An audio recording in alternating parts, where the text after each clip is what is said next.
Welcome back to Business Breakfast and Bedhead. I actually do these live calls on Instagram. I would love for you to come and hang out with me at them. So if you don't already follow me at Dawn Bradley, DAWNBRADLEY, should have made a song about that. Go follow me there because then you can take part in these live calls and can actually chat with me. But if you can't make them, no sweat. Now they're going to be here. So welcome to Business Breakfast and Bedhead. Buckle up, friend, and let's dive in. I overthink, I overshare, and I overanalyze. So come explore with me as I chat about business, life, and relationships, all through the lens of an anxious creative. Hello, good evening. This is my third time going live today, which is wild, but I'm really excited to be going live tonight and talking about the power of vulnerability. I get DMs, I get messages from students all the time saying how much they love my vulnerability, and I want to share with you guys tonight, along with my special guest, all about the power of vulnerability, because I really believe vulnerability wins, but it's also really fucking scary to get vulnerable. So I'm so excited to do this live with you because I know sometimes it's like you want to get vulnerable, you want to share things, especially when it comes to being online, but it's kind of terrifying. So I'm really excited to have this conversation. And vulnerable online, and whether it be online or in your real life, I think it's a really important conversation to have about the power of vulnerability. Hello. Hello. How's it going? Good. How are you doing? Good. Do you want to introduce yourself for everybody watching? Yeah. So I'm DJ McGrath. I'm a full-time mental health advocate.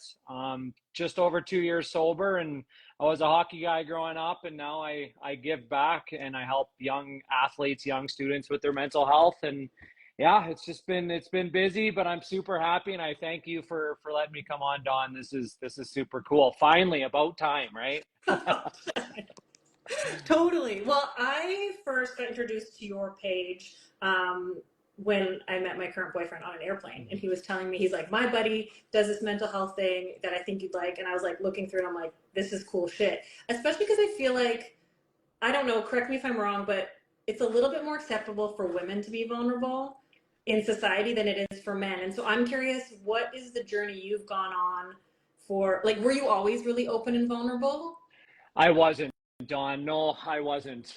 Especially being a man, like you said, right? And being in that athletic performance in that area, it was hard. It's simple as you don't want to get cut from a hockey team, or you don't want me being a high level performance athlete. There's not a chance that I wanted my coaches, my parents to even find out that I was struggling. And it wasn't even a thing back in the day, Dawn. It wasn't, we had no mental health coaches. I had to move 22 hours away from home to play in the States at 17 years old. Wow. And straight homesick, depression, anxiety, you name it. And I couldn't speak up. And just being a man, like you said, I always say, women, when you guys go out, it's just, you go out for coffee and you guys are talking about life stuff, right? And you don't find that in men. Us men, we're all of us are grabbing a case of beer and we're joking around or whatever. There's no sitting down and asking, how are you doing, right? So there was nothing like that growing up. And boy, oh boy, am I happy that I finally surrendered to my mom and dad on June 6th, because I was going in a downward spiral due to my drugs and alcohol and my mental health. And that's why I'm so big and so lenient on being vulnerable and talking about your feelings, because that's what saved my life. So, well, and I was going to ask, like, because you talk very openly about your struggles with addiction and with, is it drugs and alcohol? Yeah, drugs and alcohol. And do you feel like it's because you didn't have the ability to express yourself emotionally that you turned to drugs and alcohol? Because I know for me, like, there was a time in my life where I partied hard, and I was definitely using drugs and alcohol as an escape to feel more like myself, an expression of myself that I didn't feel safe to be when I was sober. Yeah, exactly. And I could relate with that big time. And I had to move away from my hometown when I was 15 years old, and I was straight homesick. Yeah, I'm really close with my mom and dad, and I couldn't tell them because everything they've done for me growing up, and it's as simple as me not wanting to let them down. And it was my rookie party, Dawn, my very first rookie party playing hockey at 15 years old. That's when I had my first sip of alcohol. Wow. And my feelings were frozen. I wasn't homesick anymore, right? And I found alcohol to hide that. And I didn't have to worry about my depression, my anxiety, me being, I felt less than people. I thought I was the only one going through this, especially being an athlete.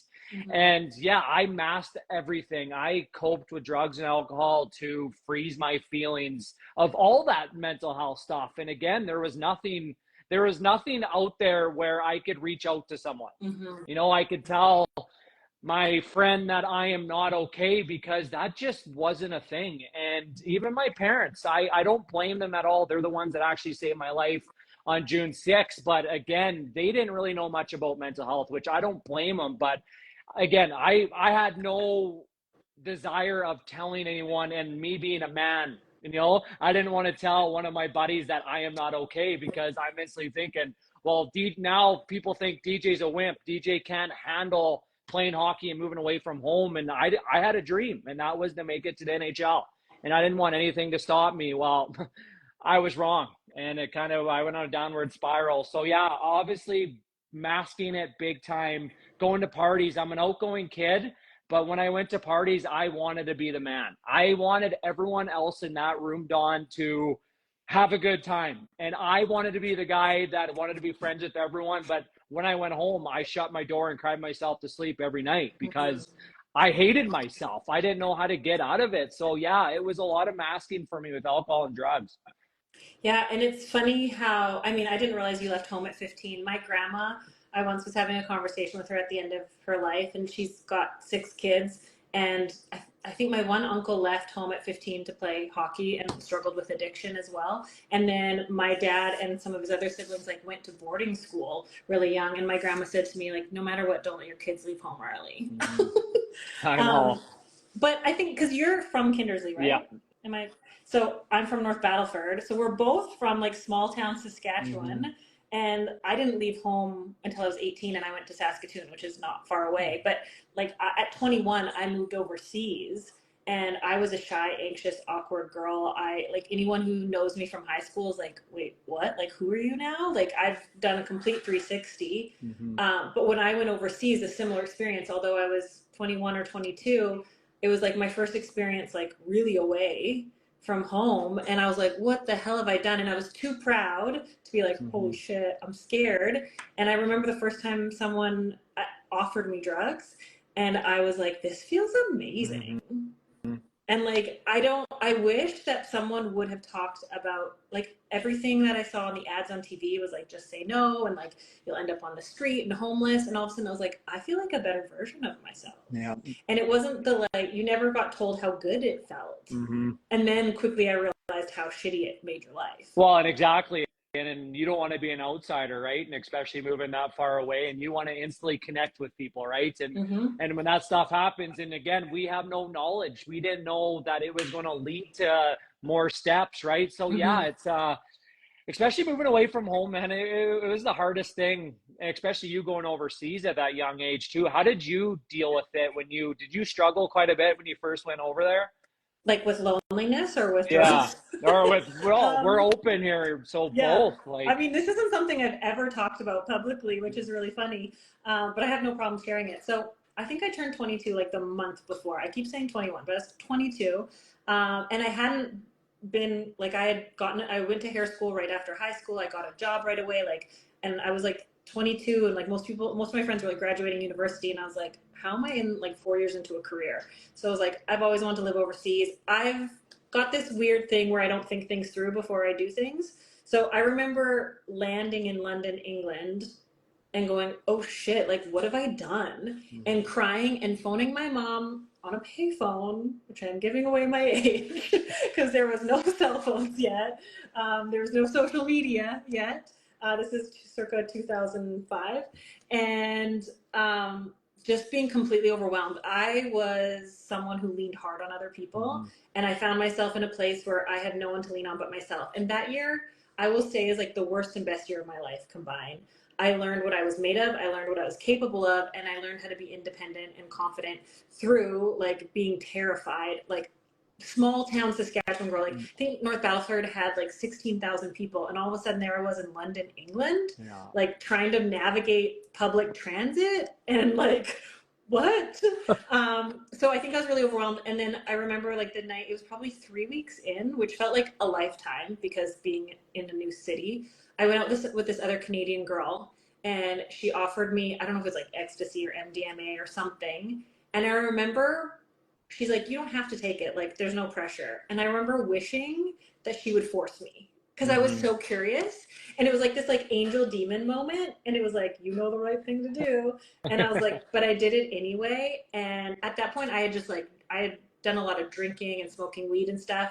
And when I took that and woke up the next day, I'm like, I don't have the hangover. And I just felt really good. Wow. And something that I've learned since being diagnosed with ADHD 3 years ago, the psychologist that diagnosed me, she's like, have you done hard drugs? And I was like, yeah. And she's like, how did you feel when you took them? And I was like, I felt amazing. Like I felt like clear and focused. And she's like, a lot of neurodivergent people will struggle with addiction because they haven't been diagnosed, and it calms your brain down because it's a stimulant.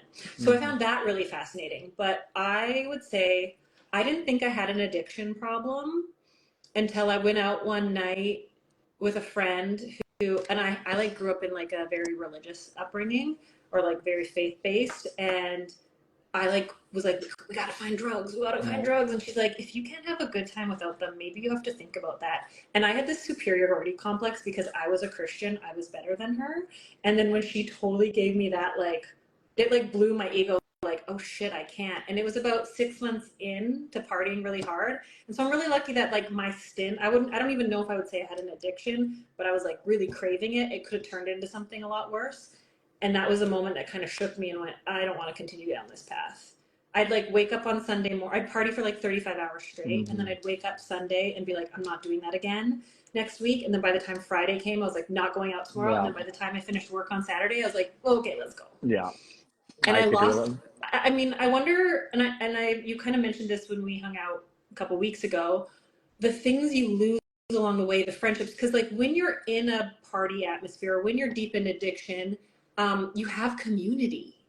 And that, like, I remember, like, I knew I had my people, and we all, despite it being super dysfunctional, you knew you could rely on these people, and losing those people was a really big grieving process. It was. I can relate with that too. And I always encourage people who are newly getting sober or something is you have to leave those people behind. There's no way in hell that you could stay sober by hanging out with the same crew. And you're right. Like I went through a big lonely stage right when I got sober because all my friends either drank or did drugs. And there was about 7 or 8 of us that would always hang out and we would have fun together. Right. And when I did it, like I had to leave them all behind and I had to basically find myself again, right? My thoughts and everything, my thoughts, emotions, I always masked it on doing drugs or alcohol and it was easy, right? Now I'm dealing with my feelings and thoughts sober and I'm basically reborn again, right? Because I did my addiction for 10 plus years and that's what I knew. I was an everyday cocaine, dawn, and drinking. Now, those are my 2 biggest drugs. And obviously marijuana too, I thought that was just another thing to help me sleep. Right. But yeah, it was one of those things where you almost have to go through that lonely stage. And then all of a sudden, right people come in your life, right? The people that want to make you grow, the people that are in your life for that reason, who like you for who you are and not you masking and doing those things with. And that's where I am. It took me a solid year, Dawn. I moved to Saskatoon about 9 months ago.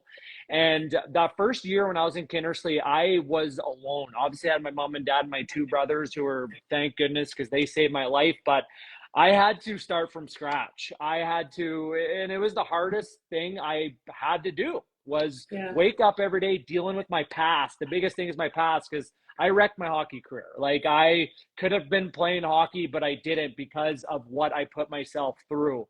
And now I'm sober and now I got to relive all that stuff, right? And that's why it's so important. The topic we were talking about is vulnerability. Is talking and telling people that you're not okay.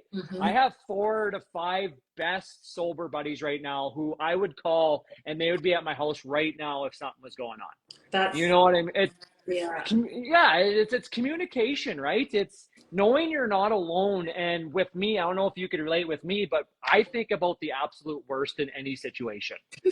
You know, like I'm sitting there and you always say the devil and the angel. Hell, I could relate because I sit there and a problem comes at me and I'm like, fuck, I'm done. Like, what am I going to do? And I ended up just going in a downward spiral. But now I pick up my phone because I have the people in my life that understand me, and I'm not shy. I'm not embarrassed because they can relate with me. And that's the best part about it, is being vulnerable and knowing you're not alone, and it's okay to not be okay. So yeah, it's a long process, and I still struggle like every day. I know it's going to get better, but I'm not going to be back to normal where a guy has never done drugs or had that past. I accept that, but I know how to deal with it now, right? And it's such a blessing that I spoke up on that night, Dawn. It was a do or die for me on June 6th there. So I'm very thankful to this day. And it's amazing how I saw this quote, and I'm going to get it wrong, but it's like shame disappears in safe spaces. Mm-hmm. And when you share your story, and like one thing I do is I share a lot of my past stories. I mean, I was married at 26, divorced at 28, and like being in the community that I grew up in, like that just like wasn't, I didn't believe in divorce, right? Mm-hmm. And like I felt so ashamed of that for a long time, and I felt like, well, like the kind of person I want to be with won't want to be with me. I'm damaged goods. And I like adopted these weird narratives and beliefs through shame. And same, I'm sure similar to you, it's like, I feel like the day I turned 30, I started having like shame spirals of I'd like remember something from when I was like 22 and being like falling asleep and being like, oh my God. And I've actually gone on like, I call them apology tours, where I've like reached out to people from my past and been like, you know what, I just had this memory pop up and I'm feeling embarrassed and ashamed that that's how I responded and reacted to you. And I just wanted to apologize if you've been carrying anything from that. And like half the time they don't even remember it. It's me. But it was like really powerful to be able to do that. And I think shame hides in the shadows. And I think what you're doing with your platform and mental health for athletes is amazing, because I think the pressure athletes put on themselves, similar to entrepreneurs, is like can't show weakness, when weakness is like the ultimate strength. When someone can acknowledge their weakness and share openly about it, that shows me a strong individual. And it shies off the people who are not supposed to be in your life. You know what I mean? Like when you open up and talk about your feelings and everything, you're going to find out quick who are the ones that are supposed to be in your corner. And yeah, like I said, like I've been through all of it, and I'm thankful, because we always carry guilt and shame, right? And the easiest thing that I've done was, well, I'm going to go grab a case of beer and I'm going to go get a ball of cocaine and I'm just not going to worry about it. Well, next thing you know, it's 2 days later and I'm hungover and it's got 2 times as worse. You know, it's a downward spiral. And yeah, it was just, every time I talk about my story, like people ask me how I got sober, and I don't encourage this for a lot of people because I didn't do any counseling or rehab. I was scared, Dawn. I was a lot of money in the hole, and my parents were feeding me money when I was going to college playing hockey, you know, in the WHL and all the hockey. And I was so far in the hole where I didn't want my parents to spend another dime on me.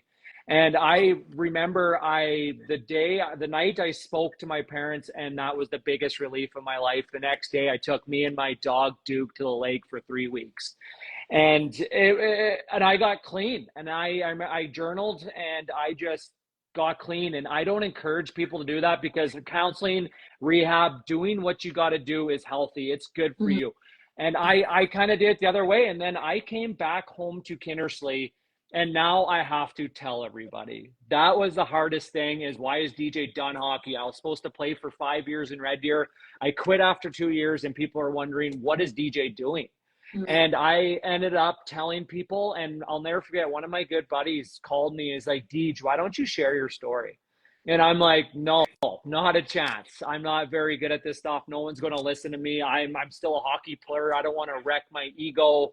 And fair enough. I remember I went to Walmart and I grabbed this circle light, and where you could put your phone on it. And I remember I still have this video, and it makes me smile, but I went behind there and I shared my story, and I ended up getting flown out to Toronto, and I shared my story out there, and kind of the rest is history. And that's what I do full time, is travel around Canada and share my story, because it's you know how it is, Dawn, and I'm a big believer on this. People ask me, Deej, do you have schooling for this, right? Blah, blah, blah. And I don't, but I have the number one thing, and that is life experience. You know, and it's so powerful when people share stories, share real life experiences. There's someone that is listening. You're not going to save everyone, I know that, but there's going to be that one person that is going to pick a part of your story that you're going to relate with. Yeah. And that's all that matters. That could just be like a green light in someone's head. Oh my God, DJ, Dawn said something in this podcast right here. Well, I know I'm not alone. And then they could reach out. Yeah. And it's such a powerful thing is talking. And that's what saved my life. That's why I'm here tonight talking about vulnerability, because I'm not shy to pick up my phone. I'm not shy anymore to talk about my feelings. You got me on this podcast from my video yesterday about Totally, right? Yeah, exactly. And that's the whole part is I'm not scared anymore. With my story, I could help that one person, because it's something that I wish I would have had when I was struggling, is someone sitting behind a camera sharing their story to know I'm not alone. Yeah. So it's like, be the person you needed. Exactly. And yes.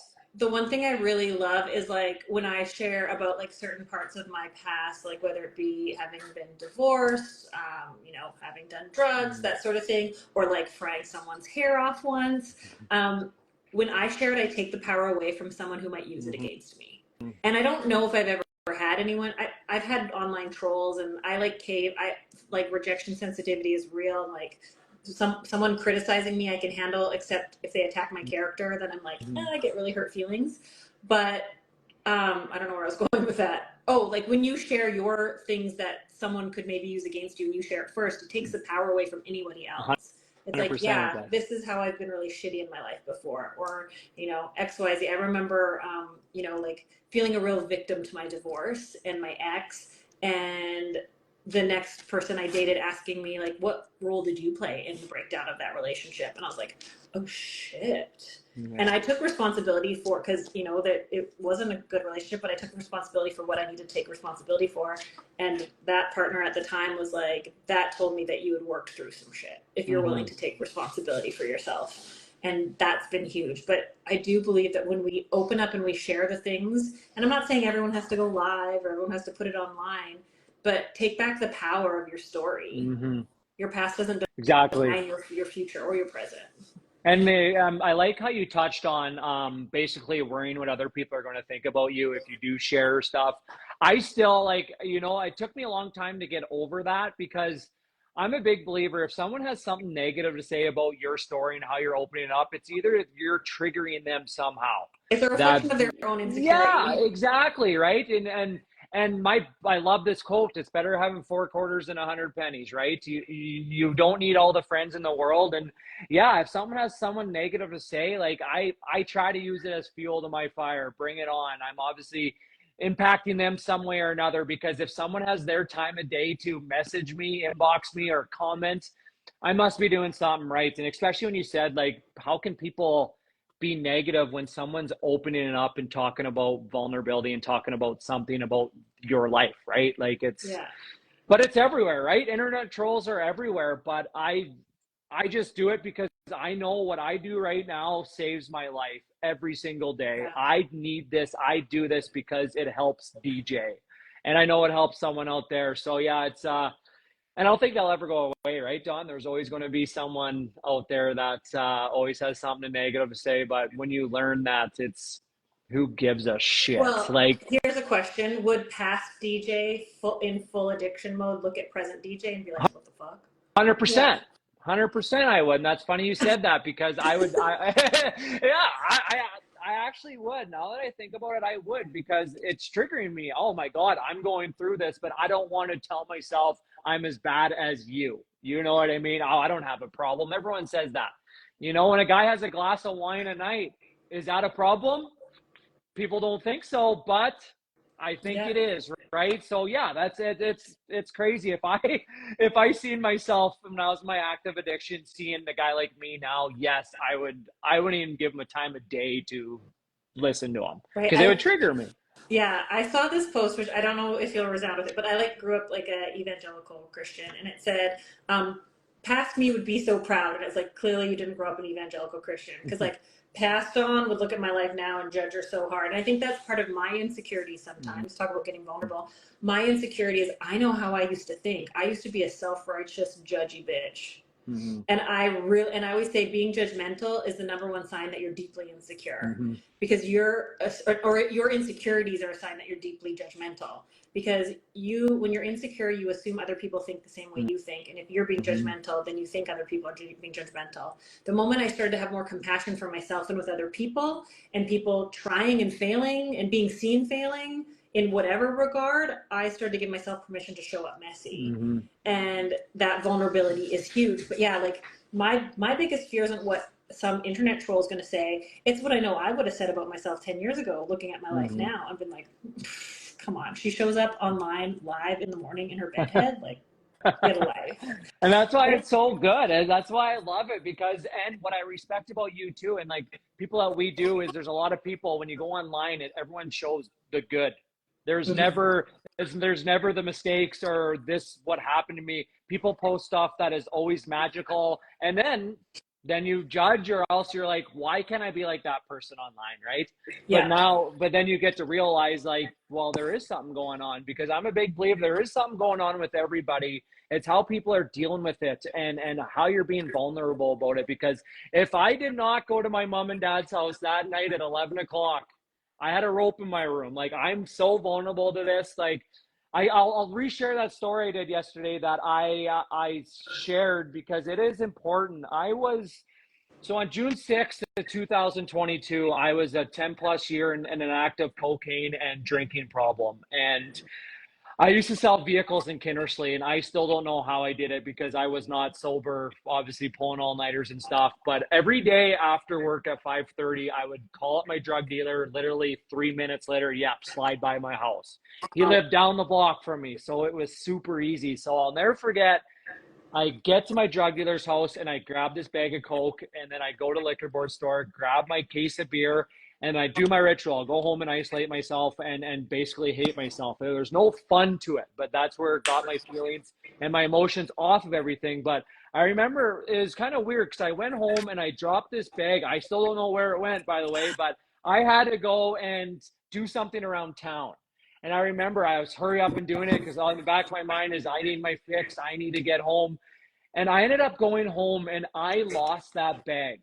And I remember 11 o'clock, it was like 10:30 at night, and I had my phone light on, Dawn, like being one of those guys looking under vehicles, looking under curbs, calling my drug dealer, tell him, I need another bag. Like, where is it? Can you front me it and all this? And I remember I sat there and paused, and I was like probably searching for a good hour. And I couldn't imagine what my neighbors were thinking at that time, what DJ was doing, because I grew up in a town of 5,000 people and everyone knew everybody. So, and I remember I was like, what am I doing? And then I started crying. I'm not a crier. I've never really let it out, but I just started crying and I couldn't stop.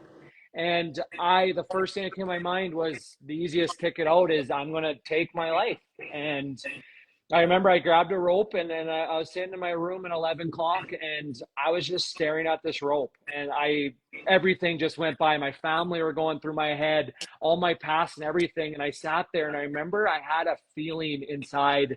I still can't describe it, but I know it's the higher power.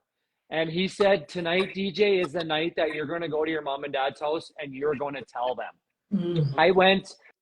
My house to my parents' house is a 5-minute drive, and it took me 25 minutes. I turned around twice.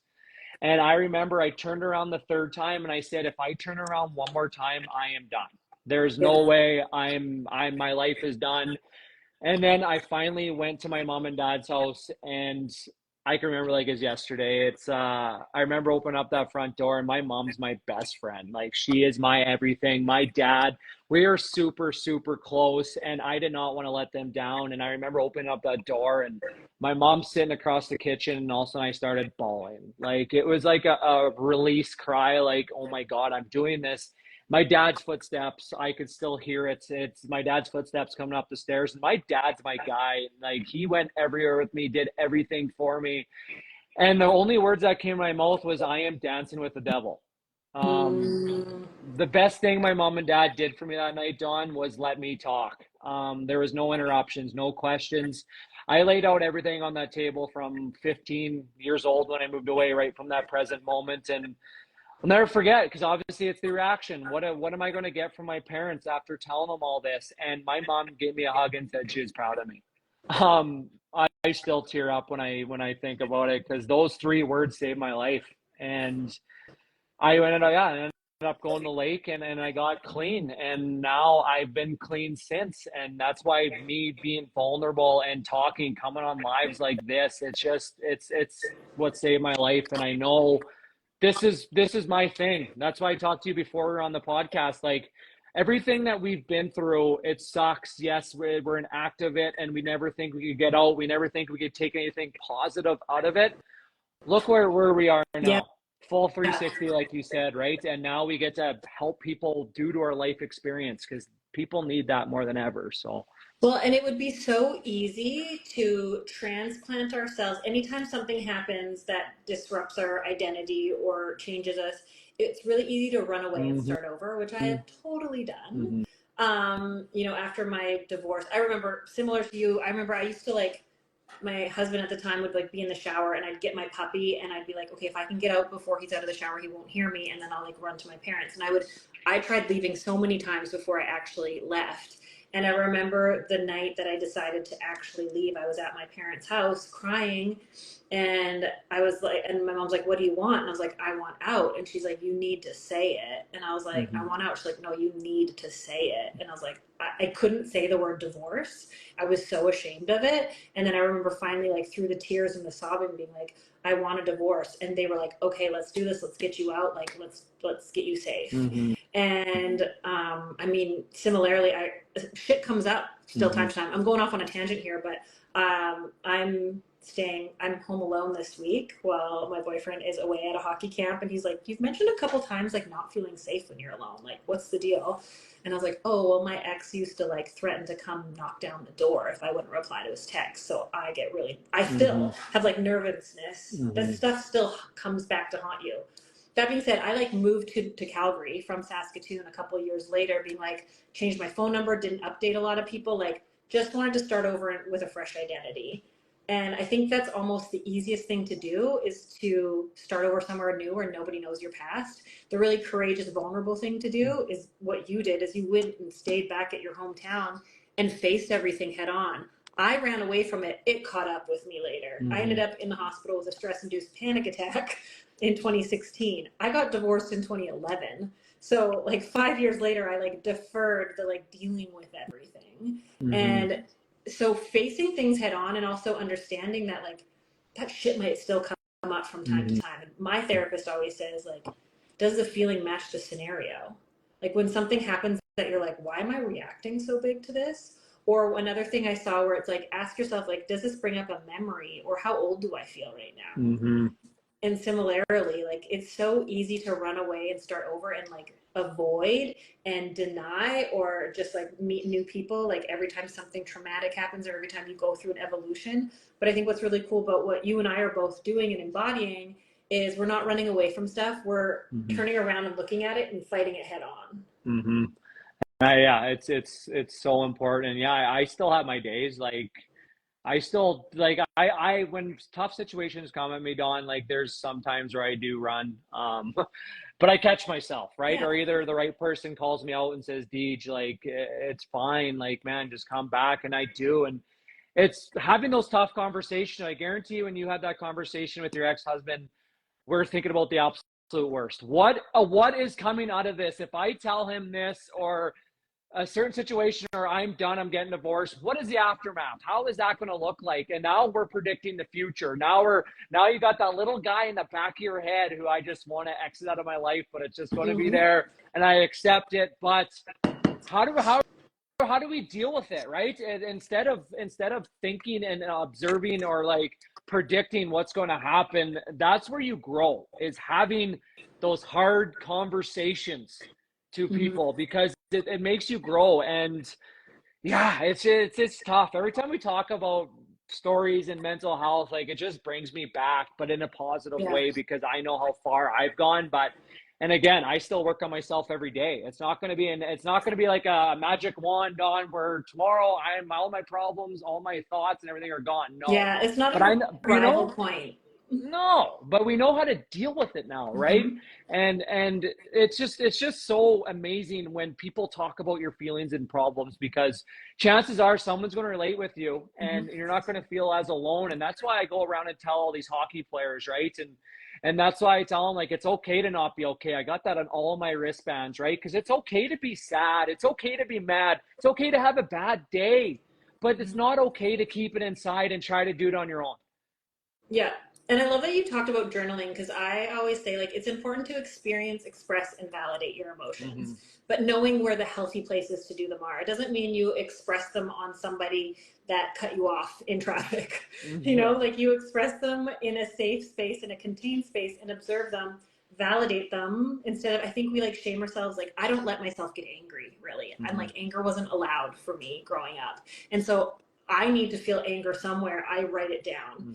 And similar to like you saying that night where you realized like you needed to change, and you were like, you know, saw the rope and were considering it. I remember driving home, going over a bridge, being like, death is a whole lot more acceptable in my Christian community than divorce is. Like, if I could just do that. And then I was like, oh my God, the fact that I'm thinking that means I'm not in a good place. And learning how, you know, and I'd also like, I'd work really late, and then I'd go through the McDonald's drive-through, and I'd get two cheeseburger meals, and I'd sit there and I'd eat them and delay going home. Like, anything to soothe the discomfort that I was feeling and avoiding dealing with the stuff head on. And it's so important, to like start to look inward, because I think, especially, I want to say, I'm going to make a generalization about men, but men don't even know what they're feeling. We don't know. You have every right to say that. No, for sure. And like, learning to just even tap in can be really terrifying for dudes, to be like, wait, I just like want to go like shoot pucks somewhere, or, you know, go to the driving range, or whatever like thing that you do to get that aggression or that discomfort away, instead of sitting and going, what is this? And then I feel like, you know, like I probably have people in my own family men that would be like, that's such a sissy thing to do. And then when guys are hearing that, it's like, well, I can't be it that way. And learning to be like, it's safe to do so, but you're going to maybe lose those people in your life. And that we're pack mentality, like, we're pack animals as humans. And whether it be your friend group, your community, or your family, when you don't fit into the pack, what happens to an animal? They die. And so they say emotional pain is just as physically, like, it hurts just as much as physical pain. So when you don't feel like you fit in, and I'm sure, I don't know the hockey world at all, but I'm sure, because there's such camaraderie. What word I'm trying to say? Camaraderie? I don't know, whatever. There's such a community and tight-knit group. To feel like the possibility or the fear of alienation I would assume, keep someone from expressing or sharing any sort of possible weakness or vulnerability or soft feeling. Well, exactly. An example here, I'm pretty open. Like, so I roomed with your boyfriend and in college, and Patty, he was such, like, I was jealous of him when I was there, because he would be the guy meal prepping, he'd be the guy working out and doing all this, and I'm sitting there like, who is this guy? Like, you know, like, I'm sitting there going to the bar every day to drink, because I thought that was the cool thing, right? And now, obviously, looking back, like, I wish, because Patty used to give me signs like, Dj, man, you gotta do this and this and this, and I was just like, no, I don't want to drop my ego. I'm a man, right? And I think that's with families and everything. I know I can't relate on it because I don't have a wife, I don't have kids, but it's hard for dads, it's hard for men in general to drop the sense of being a man, right? Having the alpha status. You don't want to do that. And another big thing that I find that people tell me is, you don't want to give another person your problems. Ooh.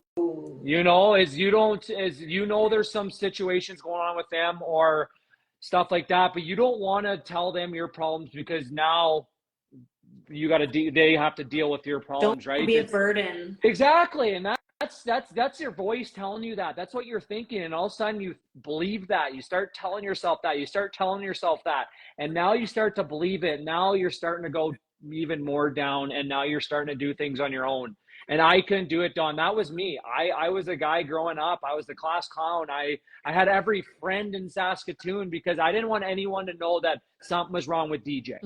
I didn't give anyone a sniff. I did it for 10 plus years, and I painted a picture on my face, and so no one can know. And yes, now I look back, I was starting to lose family members. I wasn't going to weddings. I wasn't going to my nephew's damn birthday parties. I wasn't going to his hockey games. But again, I pointed a finger at them. It's their fault.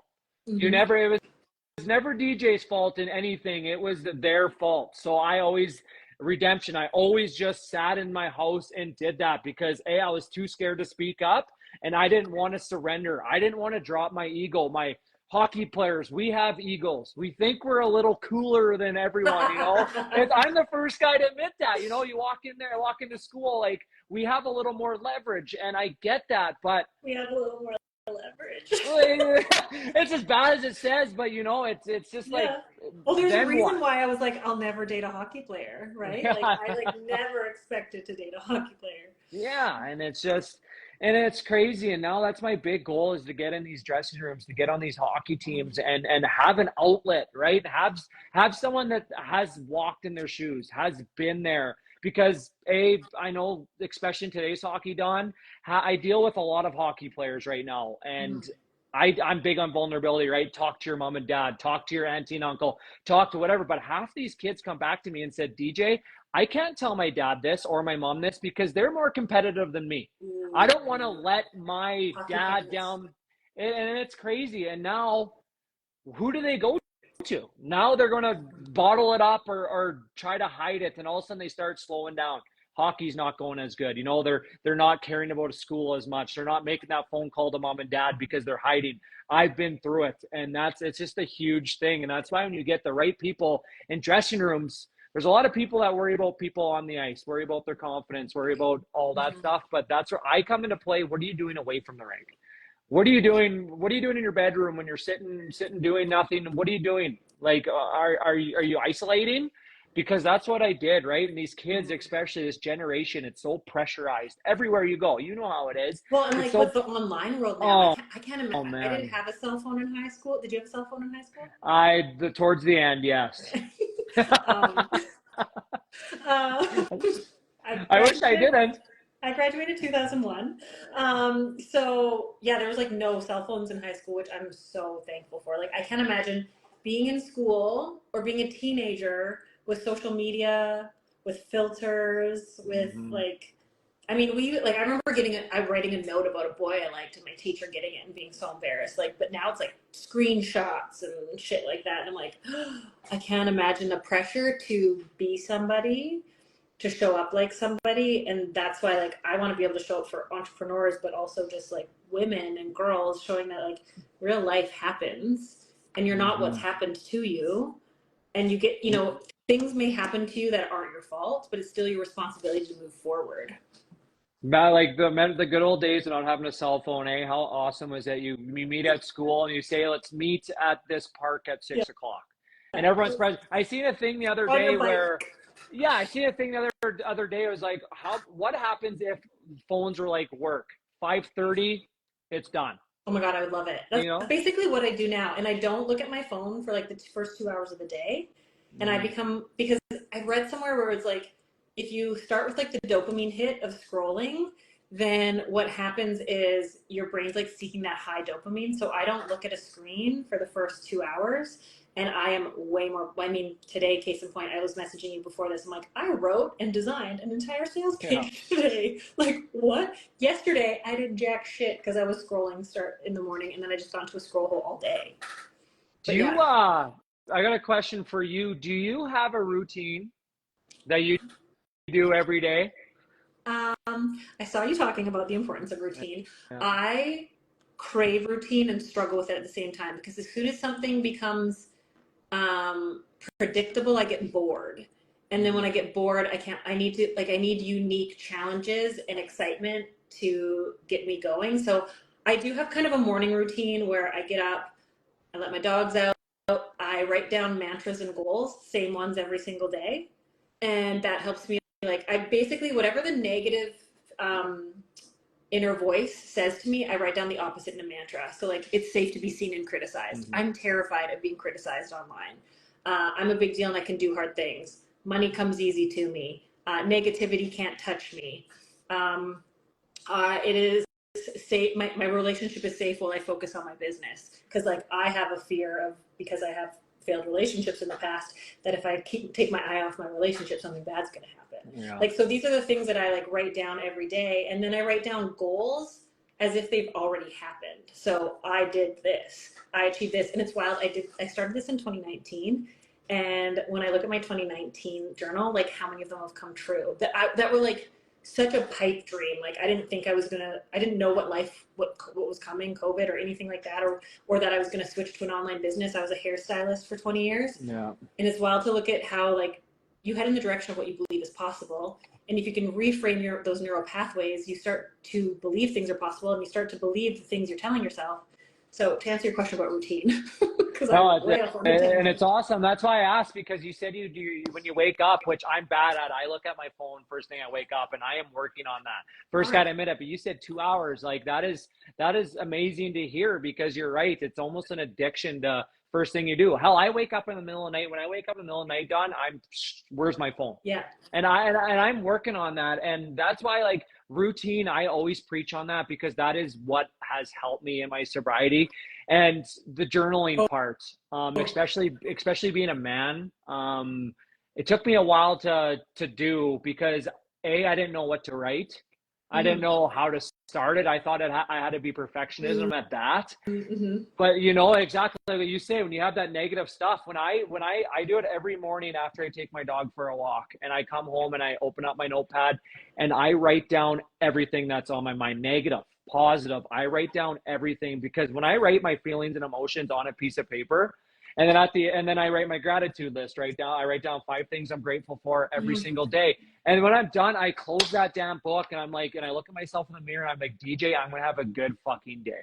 Yeah. Because I wrote everything out in the morning, and then hanging out outside in the nature, Dawn, I am so big on going for walks. Huge. Oh man, because I never really went outside during the longest time of my life, because I always trapped myself in my room. But going outside and picking up that phone and making a phone call is, you know, it's so important, because you never know what's going on with someone else too, right? And just being a good person. I was always an asshole growing up. I was a good guy, but I didn't give anyone an inch to come in my life. But now, like, I love saying hi to people. I love asking people how their day. Strangers, I'll go up to them and be like, hey, hopefully you have a great day, because you just never know, right? Totally. I look back, so I was in a 10-year relationship previous to my current relationship, where I found out that I had been cheated on the entire time. And that was a punch to the gut. And I look back at my journal from that, like when that ended, and I read through it, and it is so cool to see the transformation and as it happened. And the journaling of like, I would write down the most irrational things, because I'd be like, I'm even embarrassed to write this down, but this is how I'm feeling. And like watching me there's something about getting out of the circles that are running in your head. And when you write it down, and for me, I can't type it out. It has to be like kinesthetic, like same on paper. Yeah. And I used to like fall asleep journaling, because I was like, I need to get this out of my head. And something about getting it on paper just like let me stop thinking about it. Or I'd come to realizations of like, oh shit, like this is connected to this, and the reason I'm feeling this is because of this thing over here, and like wild. And now I can really, whenever I get like scared or afraid or upset or sad or take something personally, I go, what am I feeling and what's underneath this? And I'll go journal, and I have become much more of a person who responds rather than reacts, where I used to be very reactive and be like, you made me feel, where it's like, nobody can make you feel anything.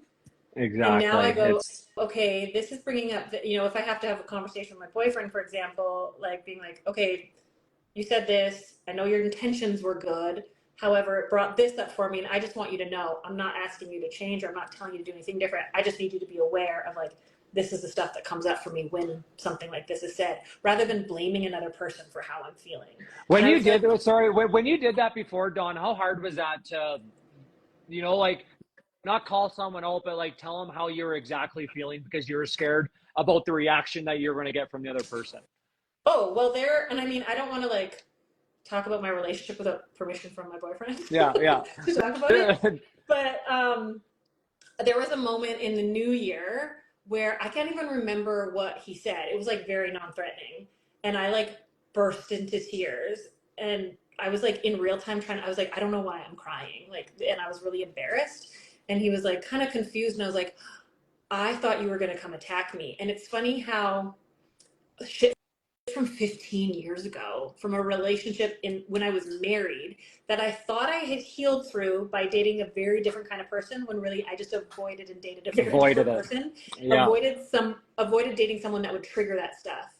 And so with Patrick, he like, I don't even know what he said, but like something about his presence embodies this threat that other men have had towards me. And realizing like I have cared, and something that I've worked through and we continue to work through is like, I get really scared, and he's never shown any aggression. He's never yelled. He's never raised his voice. He's never threatened. And yet there's like still this like kind of like, and I'm able to bring it up and be aware of it when it shows up. But in the past, I was very reactive. Me and my ex-husband would have screaming matches, like face to face. I remember him telling me I was evil once. I used to get locked out of my house at -40 with no shoes. You know, like it was a very, very combative, explosive, like screaming. I like the version of me. I don't ever want anyone to ever witness that version of me ever again. And because I had no emotional regulation, I wasn't able to look inward and take responsibility for myself. And I'm very empathetic, so I'll take on other people's emotions as well. So if someone's angry, I'll get angry. And then it was just, and healing my nervous system has been my biggest flex. And I started with, I mean, I know you cold plunge. I started with box breathing and cold plunging, box breathing while cold plunging. And so now when something unexpected takes me by surprise, where I would have a knee-jerk reaction, my body involuntarily starts to slow down and calm down and let me lets my brain catch up with my body. Yeah, yeah, it does. That's interesting. And just like going back, like I kind of want to talk about, because Dawn, you sent me a picture of you back in the day. Yeah. And I love that. And it just goes to show, and then you said you did a 360, right? You now look who you are now, and I love that, because I could relate to. And it's just, when you're in that moment, when you are struggling and in that moment right now, it's hard to say you're ever going to get out. It's hard to ever going to say that you're going to better your life around and everything, but you have to put in the work. You know, and it's hard. Like it's so hard. And then like surrendering and telling people you're not okay, or, you know, it's just so hard, especially being a man too, right? You don't, again, it goes back to weakness. It goes back to, I don't want to feel less than my buddy. I don't want it's another big thing with me personally, Dawn, is females. When I'm behind the camera talking about my feelings and I'm sad, or, you know, I'm not okay, I used to be like, what are these girls thinking about me? They're probably actually like, what a breath of fresh air. Well, you know what I mean, but that's like me. It's like, oh my, does these girls think I'm not strong enough to be in a relationship? And that's DJ telling DJ that, right? And that took me a long time to do. And it goes back to putting that work and believing and taking it one day at a time. That's another big one, is taking it one day at a time, because I'm just over 2 years sober, and it took me one day at a time. And it's not, some days are shit and some days are good, but you just, you know, it's funny that you say that, like your fear of like girls thinking like, oh my God, like whatever the narrative is of men sharing their emotions. My thing, showing up in a relationship and being really feminine is really scary. Like hyper independent, don't need anybody. Almost, if you're like talk about like masculine and feminine energy, I was always very much in my masculine because it protected me. And to like get into that like softer, more vulnerable, I can be vulnerable online, but being vulnerable in a relationship, or like letting go of like control in certain ways, of like letting a man lead, or, you know, like that I didn't know how to do. And realizing that as I moved into a more vulnerable place, not vulnerability with sharing my emotions. That's the thing. Like I'm not, sharing my emotions doesn't make me vulnerable, make me feel vulnerable. It's like different things in my life, of like letting down my guard. And that has always been really scary, but how much healthier of a relationship relationship I'm in because of it is wild. Exactly, because you're not hiding anything, right? Yeah. It's And I think oh for man. men, it's like this like male ego that's portrayed that's like, you know, be strong, don't be weak, but then not realizing that like with a partner or in a relationship, like that's your safe place to share those things. It Yeah. doesn't have to be out everywhere in the world, but you need at least like you need to be able to share openly with your partner now. Yeah, and I agree. I'm not really like I'm not in a relationship right now, but I mean it's just like yeah, I want to feel safe. And I don't want to feel judged by Yeah. my past, right? Because that's not me, right? That's Mhm. not me. And like I tell everyone, I'm thankful I went through my past because I went to found DJ's passion and what I do now, and that's why life is so beautiful. And by talking and just being yourself, because again, if I didn't speak up that night, Dawn, I probably wouldn't be here today, to be honest. And now I get to do this for a living. I get to share my story because people understand and people respect when a man, especially, is sitting there talking about his feelings because it's never really talked about. Men don't talk about their feelings, but when someone does, it helps a lot of people. And goes back to when I had to leave a lot of my good buddies behind. People were talking behind my back. Like I've heard stories like DJ's look what the fuck DJ's doing online. Like I can't believe he's doing that. Fast forward now, I have those individuals, some of them reaching out to me asking for help. Yeah. You know what I mean? It's crazy. That's why those critics, man, you gotta just stick to your own path and know what is helping you. And this is what helps me is doing what I'm doing. So yeah, it's a lot to overcome. It's hard. It's so hard to not basically give a shit what people think about you, because if it helps you, that's all that matters. And you are helping someone out there, right? So well, I find like having compassion for the critics going, they wish they could be this way and they're so trapped by their own insecurities. And the one thing that you're saying, like the work isn't easy and it's not to dissuade people from doing it, but recognize like it's going to take effort. And I remember shortly after I moved to Calgary, I was deconstructing my faith. I was creating a new worldview for myself, my whole belief system, what I thought of the world, what I thought of things, like completely shattered and on the ground. And all of a sudden I used to have like every answer to everything. Like I could defend my point of view. I lacked perspective and I was very black and white. And I all of a sudden had more questions than I had answers. And I remember sitting at my kitchen table with my ex and being like, I feel like I'm an elastic band that got stretched out and I want to go back to my original form. And I understood for the first time really what ignorance is bliss, because all of a sudden I had more knowledge and understanding of the reality of the world. And I wasn't in this tidy little box of like narrow-mindedness. And I was like, I want to just go back there because it was so safe and secure and known. And there wasn't all these nuances and grayness. And it's hard work to do the work. It's hard work to heal, but it is totally worth it. The depth of friendship, the depth of relationships, the depths of connections. Like if I hadn't gone through that, I wouldn't be the person I am. And every shitty thing I've been through in life, whether it be self-inflicted or from somebody else's fight against themselves that happened to me, I've always chosen to become a better person because of it. How can this help me grow? And I always, like my analogy is if you're sitting at a red light in your car and someone comes up and rear ends you, that's not your fault. But are you going to sit around and go, well, I can't drive anywhere because someone bumped my car and they should get it fixed? That's not how the world works. It's not your fault, but it's your responsibility to get your car fixed. Or you can sit at home and never drive again and be a victim. Your choice. You've got two options. Take responsibility, even though it sucks and it's not your fault, that's life. Or sit and be a victim and complain. And I've I've been like, I'm going to sit in this and it's going to suck for a minute and I'm going to enjoy being a victim for a hot second. And then I'm going to put my big girl panties on and move forward and be like, okay, this sucks, but I got to do the work so I'm not staying here.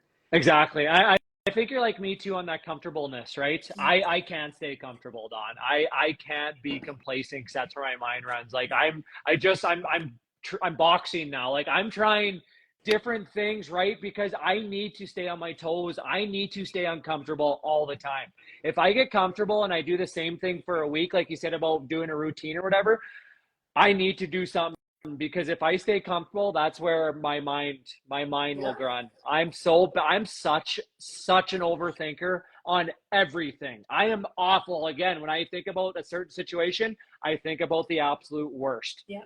It is so bad. I'm still working on that, but that's why I have my 4 to 5 best friends that I call and ask and asking for help. You know, like I've never done that in my life, was ask for help. And that's the first thing I do. I don't care if it's about a girl, if it's about, you know, doing something that I'm not normally doing, or my dog, or anything in general. Like I say, hey, I need your opinion on this. And like before, Dawn, I'd be like, I am a wimp. There's not a chance I'm going to ask, because I could figure it out because I'm a man. I'll figure it out. But no, I love just picking up my phone and be like, hey man, can I get your opinion on this? And it's so much better. It's such a release, asking for help and being vulnerable. And it's getting better. There's the mental health is slowly becoming a thing. There's a lot of stuff going on, but there's not enough. There's so many people struggling out there. More people like you. Oh, it's hard, and I still like to get on these hockey leagues and everything. I'm trying my hardest to get in there, but I know if I keep working and keep believing and doing that, because there's not many people out here that are doing what I'm doing, being vulnerable online and sharing my story and stuff. And I just know that it's helping people, and it's helping me, and it makes me feel good about my past. It makes me feel good at what I'm doing now, right? And yeah, it's just that relation and having people with a heart come on, share your story and be vulnerable, because that's the whole blessed about this is helping each other, right? Yeah. It's so powerful. I'm going to challenge you with something, because you say you go worst case scenario all the time. Whenever I find myself in that loop, I go, what if it all went right? That's just as equal of a possibility. What if it all went right? How would you show up if it all went right? If you knew that you wouldn't fail? That's that, you know, I gotta try that. That's good. Like honestly, right now, like that's a tough one but it is good because you're training your mind, right? You're flipping that negative into a positive, and if you keep repetitively telling yourself that, then it's going to come, right? Yeah. I'm going to send you a podcast episode with a neuroscientist that talks about manifestation from a neurology, like a neuroscience perspective. Because I'm like not really in the like manifesty woo-woo. I'm in the like science-based stuff that actually is proven to work. And it's really, really powerful. But DJ, thank you so much for coming live with me. This was a really powerful conversation about vulnerability. Thank you for showing up for yourself, for your past self, and for all the people's lives that you're going to affect. What you're doing is really admirable and admirable. My vocabulary is not great. I'm not great. Grammar and spelling in English was not my forte. But I think we should do this again sometime. Yeah, no, let's do it. And thank you, Dawn, so much. You, like I always tell you, inspire me lots, and it's awesome. And if any of you guys out there that are struggling right now, it's okay to not be okay. Pick up your phone, because there's someone out there that is going to help you, whatever it is. I thought I was alone my whole life until I surrendered and went over to my parents' house and told them, and now I have life again. So Dawn, thank you for letting me speak and having this important topic, because this is something we all need. So thank you so much. All right, till next time, DJ. Thanks. See you later. Yeah. Thank you so much for listening to the podcast and for tuning into Business Breakfast and Bedhead. Like I said, I would love for you to join me live on these over on Instagram. So once again, just look up Dawn Bradley and let's connect. Shoot me a DM, send me a screenshot, tag me in your stories of listening to this or what you took away from this. Those comments, that feedback really makes my day and helps me know that these things are landing and that you want to hear more. I do these lives and I do this podcast for you to help you, and your feedback means the world to me. And if you enjoyed this episode, help me spread the love. Share it with a friend, a coworker, family member, or leave a review. And make sure you subscribe so that you don't miss out on any future episodes. Thanks so much for being here, and we'll see you next time. Until then, friend, stay weird.